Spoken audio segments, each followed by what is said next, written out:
राधिकाताई आपल्या खोलीमध्ये रामायण वाचत बसलेले असतात. तेवढ्यात त्यांची सून रजनी रागारागाने पावले टाकत त्यांच्या खोलीमध्ये येते आणि म्हणते, आई, तुम्ही इथे रामायण वाचत बसलात. रामायण वाचून तुमचे पोट भरणार नाही. आज 5 तारीख आहे आणि अजूनही बाबांनी त्यांच्या पेन्शनचे पैसे दिले नाहीत. घरातील सर्व किराणा सामान संपले आहे. दिवसेंदिवस घरातील खर्च वाढत चालला आहे. बाबा आल्यानंतर त्यांना सांगा की आजच पेन्शनचे पैसे काढून या म्हणून. आणि आता 1 दिवस जरी जास्त झाला तर मग पुढे मी काय करेन हे तर तुम्हाला ठाऊकच आहे. रजनी खूप रागाने बोलत होती. यावर राधिकाताई म्हणाल्या, सुनबाई, हा 1 महिना तरी तुम्हाला पेन्शन मिळणार नाही. कारण मी आणि तुझे सासरे आम्ही दोघेही फिरायला जाणार आहोत आणि त्यासाठी तुझ्या सासऱ्यांनी तिकिटेसुद्धा काढून आणली आहेत. त्यामुळे ह्यावेळी तरी आम्ही पेन्शनचे पैसे तुम्हाला देऊ शकणार नाही. सासूचे बोलणे ऐकून रजनी भडकली आणि राधिकाताईंना मोठ्या आवाजात म्हणाली, काय म्हणालात? पुन्हा एकदा बोला पाहू. तुम्ही दोघे ह्या वयात फिरायला जाणार? लाज वाटते की नाही तुम्हाला? म्हातारपणात फिरायला जाताय म्हणे. थोडी तरी लाज बाळगा. आणि सर्वात महत्त्वाचे म्हणजे तुमच्या अंगामध्ये जीव तरी आहे का फिरायला जायला? कुठेतरी धडपडाल आणि माझे आणखी एक काम वाढवून ठेवाल. हे पहा, काही एक गरज नाही आहे फिरायला जाण्याची. गुपचूप घरात एका कोपऱ्यामध्ये पडून राहा आणि जसे आम्ही दोघे सांगतोय तसेच वागत जा. आले मोठे फिरायला जाणारे, येऊ देत तुमच्या मुलाला. त्यांनाही सांगते तुमचा पराक्रम. त्यांना म्हणते, तुमच्या आईबाबांना म्हातारपणात खूप नवीन नवीन गोष्टी आठवत आहेत. मग बघू तुमचा लेक काय म्हणतोय ते. रजनी आपल्या सासूला खूप मोठ्या आवाजात बोलत होती आणि राधिकाताई नेहमीप्रमाणे आपल्या सुनेचे बोलणे गुपचूप ऐकून घेत होत्या. कारण घरामध्ये त्यांच्या सुनेचे राज्य होते. राधिकाताईंचे पती रविकांत सरकारी नोकरीतून सेवानिवृत्त झाले होते. दर महिना मिळणारे पेन्शनचे पैसे त्यांना नाईलाजाने मुलाला आणि सुनेला द्यावे लागत होते. सून ते पैसे आपल्या मर्जीने खर्च करत होती. त्याच पैशातून घरखर्च करून ती भिशी देखील लावायची. पण जर राधिकाताईंना एखादी वस्तू खरेदी करायची असेल तर मग तेव्हा रविकांतजींकडे पैसे नसायचे. रजनी तिच्या सासूला पेन्शनमधील 1 रुपयासुद्धा देत नव्हती. पण तरीही रविकांतजी आणि राधाताई सुनेला काहीही बोलत नव्हते. कारण त्यांना असे वाटत होते की त्यांच्यामुळे घरामध्ये कोणत्याही प्रकारचे वाद होऊ नयेत. त्यामुळेच तर ते सुनेचे कडवट बोलणे गुपचूप ऐकून घ्यायचे. राधिकाताईंना आठवले की एके दिवशी रविकांतजींनी आपल्या पत्नीला 1,000 रुपयांची साडी आणली. तेव्हा पेन्शनमध्ये 1,000 रुपये कमी असलेले पाहून रजनीला भयंकर राग आला आणि आपल्या सासऱ्याला ती म्हणाली, ह्यावेळी पेन्शनच्या पैशांमध्ये 1,000 रुपये का बरं कमी आहेत? तेव्हा ते म्हणाले, सुनबाई, मी तुझ्या सासूला आज तिचा वाढदिवस आहे म्हणून 1,000 रुपयांची साडी आणली. कारण ती साडी तिला खूप आवडली होती आणि बरेच वर्ष झाले मी तिच्यासाठी एकही साडी खरेदी केली नव्हती. नेहमी तूच तिला तुझ्या काही जुन्या साड्या वापरायला देतेस आणि त्याच जुन्या साड्या ती घरात आणि बाहेर जातानाही नेसते. त्यामुळे मी विचार केला की राधिकाच्या वाढदिवसाला तिला एक छानशी साडी खरेदी करून द्यावी. तेव्हा रजनी म्हणाली, अरे वा, म्हणजे आता सासूबाई 1,000 रुपयांची साडी नेसणार, ती सुद्धा म्हातारपणात? अरे देवा, पाहतोयस ना ह्या म्हातारीला, यांना तर काही लाज शरम वाटत नाही. 1,000 रुपये वायपट खर्च करताना हेही लक्षात आले नाही की आपण शहरात राहतोय आणि शहरामध्ये किती महागाई असते. पण ह्या लोकांना तरी कसे ठाऊक असेल, कारण ह्यांचे तर आयुष्य खेडेगावामध्ये गेले आहे. त्या दिवशी एक साडी घेऊन दिल्याबद्दल सुनेने राधिकाताईंना आणि रविकांतजींना एवढे सुनावले की त्या दोघांनी 2 दिवस जेवणसुद्धा केले नाही. बिचाऱ्या राधिकाताई रजनीने बोललेला एक शब्द आठवून घाबरत होत्या. त्या मनात म्हणाल्या की एक साडी घेतली म्हणून रजनीने किती गोंधळ घातला.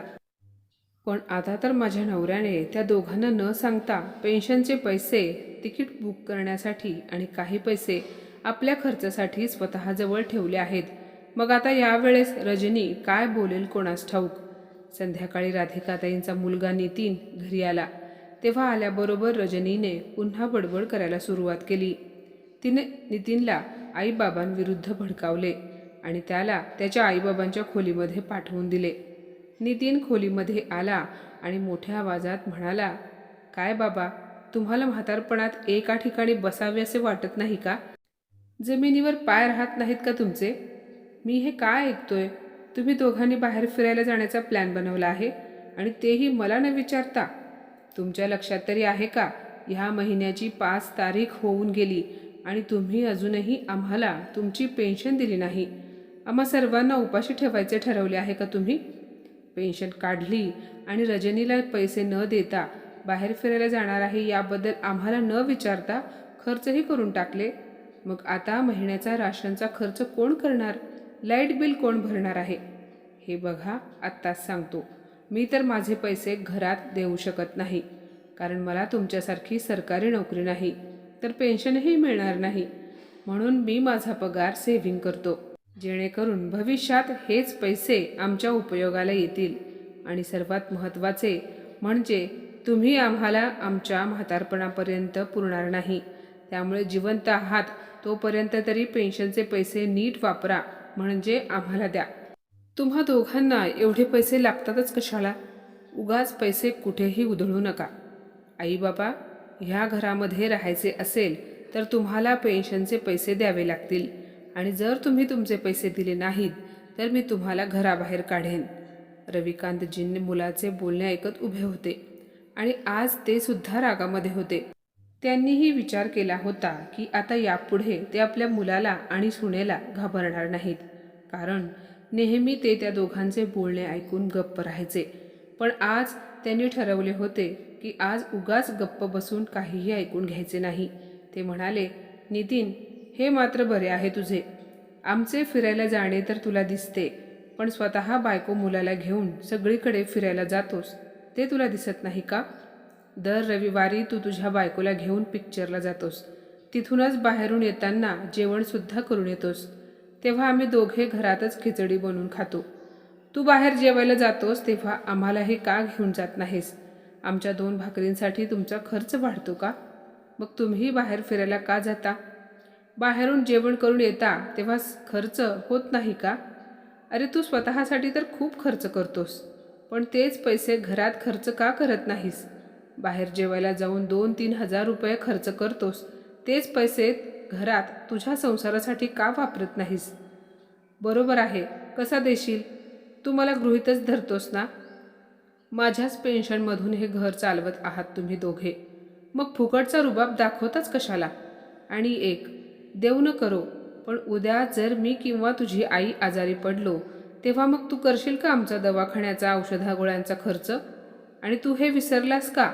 काही महिन्यांपूर्वी तू आणि तुझी बायको गोव्याला फिरून आलात, तुम्ही दोघे आणि तुमची 2 मुले. अरे, 4 जणांच्या विमानाच्या तिकिटाचा खर्च किती झाला होता हे ठाऊक आहे ना तुला? तुम्ही दर 2-3 महिन्याला बाहेर फिरायला जातात, तेव्हा आम्ही तुम्हाला कधी थांबवले आहे का? की कधी आम्ही तुम्हाला विचारले की एवढे पैसे का खर्च करत आहात? मग आज जर थोडे पैसे आम्ही स्वतःसाठी खर्च करत आहोत, बाहेर फिरायला जात आहोत, तर मग याचा तुम्हाला का त्रास होतोय? तेव्हा नितीन लगेच मोठ्या आवाजात म्हणाला, बाबा, मी माझ्या कमाईचे पैसे माझ्या बायको मुलांवर खर्च करतो, तुमच्याकडून पैसे घेऊन त्यांना फिरायला नेत नाही. तेव्हा बाबा म्हणाले, हे बघ नितीन, यापुढे माझ्याशी बोलताना खाली आवाज करून बोलायचे. जर तू तुझ्या कमाईच्या पैशांनी तुझ्या बायको लेकरांना घेऊन फिरायला जातोस, त्यांच्यावर पैसे खर्च करतोस, तर मग तसेच मी पण माझ्या पेन्शनच्या पैशातून माझ्या बायकोला घेऊन बाहेर जातोय आणि मीही माझेच पैसे खर्च करतोय ना. त्यासाठी तुझ्या पुढे हात तर पसरले नाहीत ना मी. वडिलांचे बोलणे ऐकून नितीनला खूप राग आला.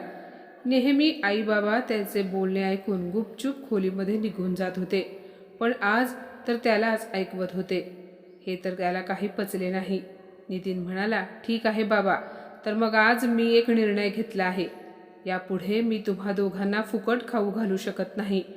तुम्हा दोघांनाही तुमच्या जेवणाचे पैसे द्यावे लागतील, तेव्हाच तुम्हाला जेवण मिळेल. आता माझ्याकडे सुद्धा एवढे पैसे नाहीत की मी तुम्हा दोघांचा खर्च उचलू शकेन. असे बोलून नितीन खोलीमध्ये निघून गेला.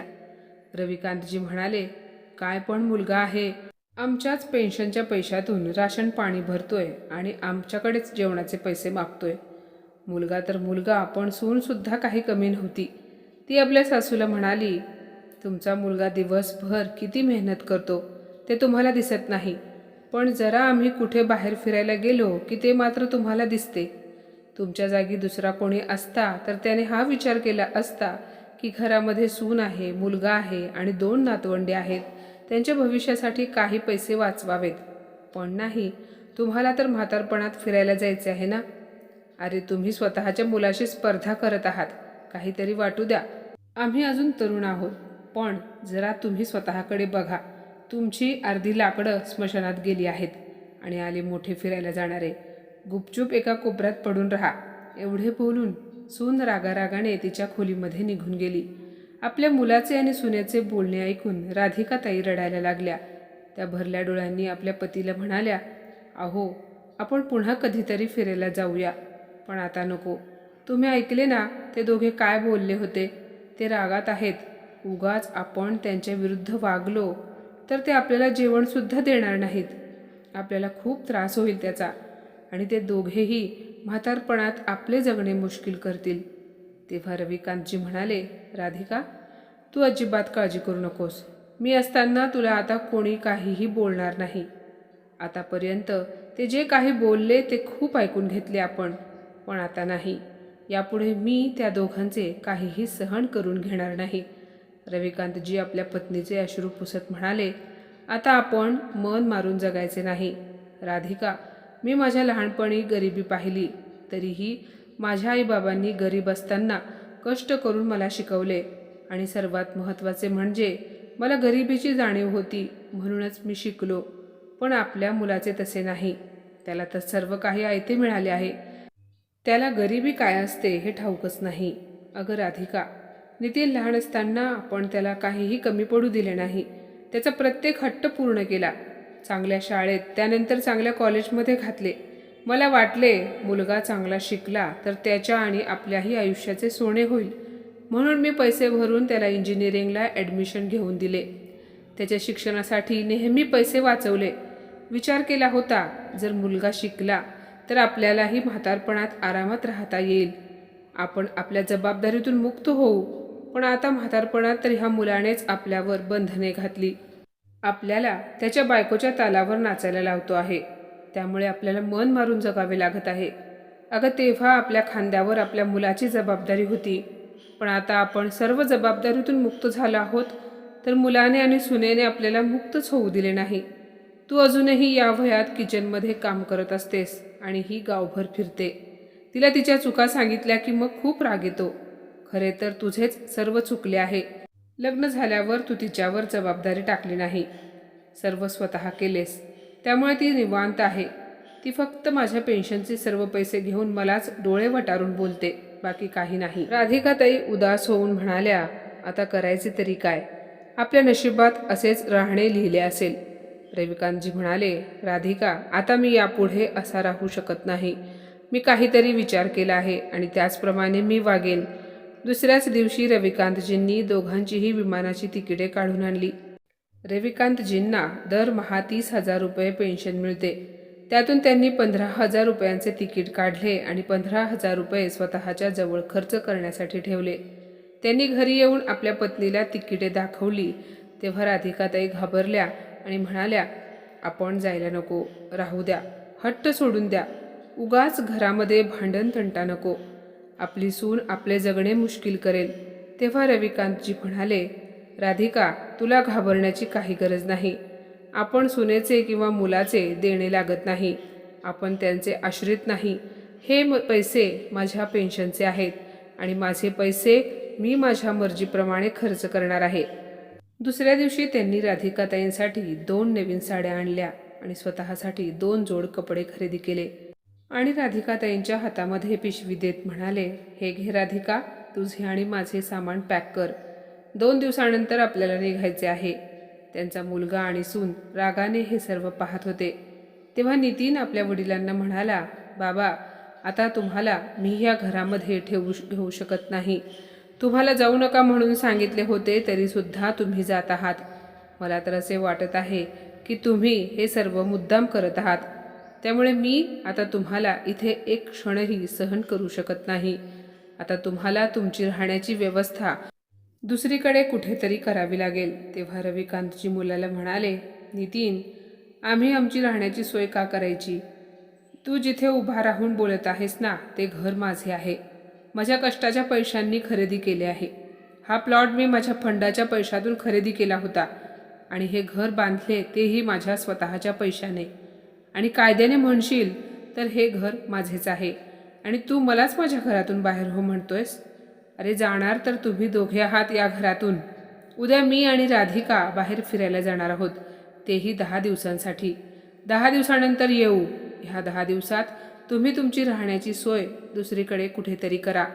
आपल्या वडिलांचे बोलणे ऐकून मुलाच्या आणि सुनेच्या तोंडावर 12 वाजले. त्यांना स्वतःच्या कानांवर विश्वास बसत नव्हता की त्याचे वडील कधी अशा प्रकारे त्याच्याशी बोलतील, त्यांनाच घराबाहेर काढतील. तेव्हा रजनी म्हणाली, बाबा, जर तुम्ही आम्हाला या घरातून बाहेर काढाल तर मग तुम्हाला जेवण कोण बनवून देईल? म्हातारपणात तुमची काळजी कोण घेईल? शेवटी आम्हीच तुमच्या कामी येणार आहोत.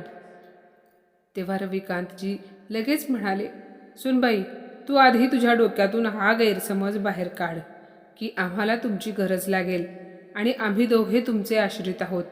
आता आम्हाला तुम्हा दोघांच्या आश्रयाची काहीही गरज नाही. अगं, माझे घर एवढे मोठे आहे की मी ह्या घरामध्ये 2 लोकांना भाड्याने ठेवू शकतो आणि घरकामासाठी एक कामवालीसुद्धा लावू शकतो. मी माझ्या पेन्शनचे पैसे अगदी माझ्या मर्जीने खर्च करेन. तू आमची अजिबात काळजी करू नकोस. फक्त स्वतःचा विचार कर की आता तुमचे पुढे कसे होईल. रविकांतजींचा राग पाहून दोघेही दंग झाले. रविकांतजी आणि राधिकाताई दोघेही आपल्या खोलीत निघून गेले. दुसऱ्या दिवशी ते दोघेही तयार होऊन खोलीतून बाहेर आले. त्यांच्या एका हातामध्ये बॅग आणि दुसऱ्या हातामध्ये विमानाची तिकिटे होती. रविकांतजी आपल्या मुलाला आणि सुनेला आवाज देत म्हणाले, नितीन, आम्ही 10 दिवसानंतर परत येणार आहोत. तोपर्यंत तुम्ही दुसरीकडे कुठेतरी तुमच्या राहण्याची व्यवस्था करा. एवढे बोलून रविकांत आपल्या पत्नीचा हात धरून एअरपोर्टला जाण्यासाठी निघाले. आज त्यांचे एक स्वप्न पूर्ण होणार होते. त्यासोबतच त्यांच्या पत्नीची सुद्धा इच्छा पूर्ण होणार होती. प्लेनमध्ये बसल्यानंतर दोघे पती पत्नी खूप खुश होते. राधिका त्यांच्या डोळ्यातील आनंदाश्रू तर थांबतच नव्हते. त्यांनी कधी स्वप्नातही विचार केला नव्हता की त्याही कधी विमानाने प्रवास करतील. ते दोघेही केदारनाथला पोहोचले. तिथे त्यांनी महादेवाचे दर्शन घेतले आणि आजूबाजूच्या परिसरातही फिरायला गेले. हे त्यांच्या आयुष्यातील सर्वात चांगले दिवस होते. रविकांतजी म्हणाले, राधिका, तू खुश तर आहेस ना? मला फक्त तुला आनंदी बघायचे आहे. कितीतरी दिवसातून आज आपण मनसोक्त जगलो आहोत. अगं, आपल्या काही इच्छा नसतील का की आपल्या म्हातारपणासोबत आपल्या इच्छासुद्धा मरून गेल्या आहेत? तेव्हा राधिकाताई म्हणाल्या, बरोबर बोलत आहात तुम्ही. आपल्या मुलाने आणि सुनेने ते आपल्या चेहऱ्यावरचे हसू तर हिरावूनच घेतले होते. प्रत्येकाला आपले आयुष्य आपल्या पद्धतीने जगण्याचा हक्क आहे, मग तो तरुण असो किंवा म्हातारा. आणि तसेही म्हातारपणात तर माणसाचे मन अगदी लहान मुलांसारखे असते. पण आजकालच्या नितीनसारख्या मुलांना तर हे पटत नाही. त्यांना फक्त स्वतःच्या आनंदाशी मतलब आहे. स्वार्थी असतात अशी मुले. आईवडिलांच्या सुखदुःखाबद्दल किंवा इच्छांबद्दल त्यांना काही देणे घेणे नसते. रविकांतजी म्हणाले, अगं राधिका, हे एक फार बरे आहे. आपल्याला पेन्शन तरी मिळते. म्हणूनच तर आज आपण आपल्या पेन्शनच्या जोरावर आपल्या मुलाशी बोलू शकत आहोत. पण त्या आईवडिलांचे काय, ज्यांनी आपली सर्व जमापुंजी मुलांवर खर्च केली आणि आपल्या म्हातारपणासाठी काहीही शिल्लक ठेवले नाही. आणि तीच मुले जर आपल्या आईवडिलांना त्रास देत असतील तर मग त्या आईवडिलांनी काय करायचे? ते बिचारे आपले म्हातारपण कसे जगत असतील? माझे तर असे म्हणणे आहे की माणसाने जिवंत असेपर्यंत आपले सर्व काही मुलांना देऊ नये. काही आईवडील असा विचार करतात की आपले जे काही आहे ते सर्व मुलांचेच तर आहे. मग प्रेमापोटी सर्व काही मुलांना देऊन टाकतात आणि त्यानंतर काही दिवसांनी आईवडील मुलांना, सुनांना नकोसे होतात. म्हणूनच प्रत्येक आईवडिलांनी जिवंत असेपर्यंत कोणतीही प्रॉपर्टी मुलांच्या नावावर करू नये. प्रॉपर्टी, पैसे आपल्या हाती ठेवावी. जर आपल्या हातात सर्व काही असेल तरच समजून जायचे की आपले म्हातारपण सुरक्षित आहे, आणि जर आपल्याजवळ काहीच नाही तर समजायचे की म्हातारपणात मुलांकडून त्रास हा निश्चित आहे.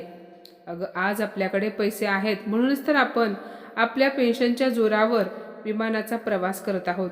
नाहीतर आपला मुलगा आपल्याला घराबाहेरही जाऊ देत नव्हता. त्यानंतर दोघांनी खूप गप्पा मारल्या. 10 दिवस आनंदात गेले. 10 दिवसानंतर रविकांतजी आणि राधिकाताई घरी पोहोचले. तेव्हा त्यांनी पाहिले की नितीन डोक्याला हात लावून बसला होता. आई वडील आलेले पाहून त्याने आईवडिलांचे पाय धरले आणि म्हणाला, बाबा, मला माफ करा, माझे चुकले. आता यापुढे मी तुम्हाला कधीच त्रास देणार नाही. आई वडील दोघेही एकमेकांकडे पाहत होते. तेव्हा रविकांतजी नितीनला म्हणाले, रजनी कुठे आहे? तेव्हा नितीन रडायला लागतो आणि म्हणतो, बाबा, तुम्ही गेल्यानंतर रजनीला अचानक चक्कर आली आणि ती जमिनीवर कोसळली. तेव्हा मी तिला डॉक्टरांकडे घेऊन गेलो. डॉक्टरांनी काही टेस्ट केल्या तेव्हा त्यात तिला एक जीवघेणा आजार झाल्याचे समजले. आजपर्यंत मी माझ्या पगारातील एकही पैसा घरात न देता भविष्यात उपयोगी पडेल म्हणून ठेवला. ते सर्व पैसे किंवा त्याहून जास्त पैसे आता मला रजनीच्या उपचारांवर खर्च करावे लागणार आहेत. आजपर्यंत तुम्ही तुमच्या पेन्शनवर घर चालवत होतात आणि मी माझे पैसे फक्त माझ्यासाठी आणि माझ्या बायको मुलांसाठी वापरले. मी एकदाही तुम्हाला विचारले नाही की बाबा, तुम्हाला खूप खर्च होतोय. मीही थोडाफार हातभार लावतो. मी कधीच आईला किंवा तुम्हाला माझ्याकडून काहीच दिले नाही, तर मी फक्त घेत आलो. आणि म्हणूनच देवाने आज मला रजनीच्या जीवघेण्या आजाराची एवढी मोठी शिक्षा दिली आहे. बाबा, आज मला आणि रजनीला खूप पश्चाताप होतोय. आमच्यावर खूप मोठे संकट ओढावले आहे. तुम्ही म्हणाला होतात 10 दिवसात घर खाली करा, पण मला आणखी थोडा अवधी द्या, असे म्हणून तो रडू लागला. मुलाला रडताना पाहून राधिकाताईंच्या डोळ्यात पाणी आले. पण रविकांतराव हाताची घडी घालून उभे होते. ते म्हणाले, नितीन, तुझ्यावर विश्वास ठेवावा असा तू नाहीस, त्यामुळे मला आधी सुनबाईंचे रिपोर्ट दाखव. नितीनने लगेच वडिलांच्या हातात फाईल दिली. त्यांनी फाईल चेक केली तेव्हा खरंच नितीन जे काही बोलत होता ते खरेच होते. रविकांतजींनी डोळ्यावरचा चष्मा काढला आणि त्याला विचारले, डॉक्टर काय म्हणाले? नितीन म्हणाला, डॉक्टरांनी सांगितले की लवकरात लवकर उपचार सुरू करावे लागतील. साधारण 10 लाख रुपये खर्च येईल असेही म्हणाले. तेव्हा रविकांतजी म्हणाले, ठीक आहे, उद्याच सोनबाईला हॉस्पिटलमध्ये घेऊन जाऊ. तू पैशांची काळजी करू नकोस. पैसे कमी पडले तर आपली गावाकडची जमीन विकू. दुसऱ्याच दिवशी नितीन रजनीला हॉस्पिटलमध्ये घेऊन गेला आणि डॉक्टरांनी रजनीवर उपचार सुरू केले. काही महिन्यांनी रजनीच्या तब्येतीत सुधारणा झाली. रजनी आणि नितीन हॉस्पिटलमधून घरी आले. राधिकाताईंनी भाकरीचा तुकडा रजनीवरून ओवाळून टाकला. घरी आल्याबरोबर रजनीने आणि नितीनने आई वडिलांचे पाय धरले. नितीन म्हणाला, बाबा, तुम्ही महान आहात. आज रजनी फक्त तुमच्यामुळेच जिवंत आहे. मी आणि रजनीने तुम्हाला आणि आईला किती त्रास दिला, तरी आज तुम्ही तिच्यासाठी एवढे केले. रविकांतजींनी नितीनला आणि रजनीला उठवले आणि म्हणाले, नितीन, एक सांगतो, मी हे सर्व फक्त माझ्या 2 नातवांसाठी केले आहे. लहान मुलांना आई किती महत्त्वाची असते हे माझ्याशिवाय आणखी कोणाला ठाऊक असेल. असो. तेवढ्यात राधिकाताई त्यांच्या खोलीतून बॅग घेऊन बाहेर आल्या. रजनी म्हणाली, आई, तुम्ही कुठे जात आहात? रविकांतजी म्हणाले, आम्ही गावी जाऊन राहण्याचा निर्णय घेतला आहे. तेव्हा रजनी म्हणाली, बाबा, मला माफ करा. मी तुम्हा दोघांनाही ओळखायला चूक केली. मी खूप त्रास दिला, पण मला एक संधी द्या. यापुढे मी तुम्हाला कधीच त्रास देणार नाही. तुमच्याकडून पेन्शनचे पैसे घेणार नाही, पण तुम्ही आम्हाला सोडून जाऊ नका. त्यानंतर रजनी राधिकाताईंसमोर हात जोडत म्हणाली, आई, तुम्ही तरी बाबांना सांगा ना, आम्ही तुम्हाला काहीही बोलणार नाही. तेव्हा राधिकाताई म्हणाल्या, अहो, मी काय म्हणते, रजनी आणि नितीनला त्यांची चूक समजली आणि तसेही ती आताच हॉस्पिटलमधून घरी आली आहे. मग आपण तिच्याजवळ थांबले पाहिजे ना. तेव्हा रविकांतराव म्हणाले, तुझा हाच तर स्वभाव पाहून लोक तुला त्रास देतात. जरा कोणी 2 गोड शब्द बोलले की तेवढेच तुला पुरेसे असते. तेव्हा रजनी म्हणाली, बाबा, खरंच तुम्ही मला एक संधी देऊन तर बघा. हे पहा, मी माझ्या मुलांची शपथ घेऊन सांगते, की मी तुम्हाला त्रास देणार नाही म्हणून. राधिकाताईंनी रजनीवर हात उचलला आणि म्हणाल्या, खबरदार यापुढे या निष्पाप मुलांची शपथ घेतलीस तर. तेव्हा रविकांतजी आपल्या पत्नीकडे पाहत म्हणाले, तुझे हे रूप ह्यापूर्वीच दाखवले असते तर आपल्याला कोणी त्रास देण्याची हिंमत केली नसती. ते पुढे म्हणाले, ठीक आहे, मी तुम्हाला दोघांना एक संधी देतो, पण माझ्याही काही अटी आहेत. मी आता यापुढे माझ्या पेन्शनचे सर्व पैसे देणार नाही. मी फक्त 10,000 रुपये देईन. बाकीचे 20,000 रुपये मी माझ्याजवळ ठेवणार आहे, कारण मला माझ्या आणि माझ्या पत्नीच्या औषधांचा खर्चसुद्धा आहे आणि आम्हाला सारखे सारखे तुम्हाला पैसे मागणे चांगले वाटत नाही. माझेच पैसे मला तुम्हाला मागावे लागतील आणि मला हे मान्य नाही. आणि हो, आणखी एक, जोपर्यंत आम्ही जिवंत आहोत ह्या घराचे मालक आम्ही दोघे पती पत्नी आहोत हे लक्षात असू द्या. तेव्हा रजनी म्हणाली, बाबा, आम्हाला तुमच्या सर्व अटी मान्य आहेत. नितीन म्हणाला, बाबा, आता मी तुमच्याकडून पैसे घेणार नाही. घरातील राशन, लाईट बिल सर्व काही मी बघेन. त्यानंतर दुसऱ्याच दिवसापासून रजनीच्या वागण्यात फरक दिसून लागला. ती सकाळी लवकर उठली, घर काम करू लागली. तेवढ्यात राधिकाताई मंदिरातून घरी आल्या. त्यांनी पाहिले की रजनी किचनमध्ये काम करत होती. त्या पटकन किचनमध्ये गेल्या आणि रजनीला म्हणाल्या, अगं रजनी, तुला कालच तर हॉस्पिटलमधून डिस्चार्ज मिळाला आहे. तू लगेच कामे करू नकोस. काही दिवस आराम कर, मी कामे करेन. तिने सासूकडे पाहिले. ती मनात म्हणाली, ह्यांना माझी किती काळजी आहे. मी उगाच चांगल्या माणसांना त्रास दिला. आता रजनीला पश्चाताप होऊ लागला.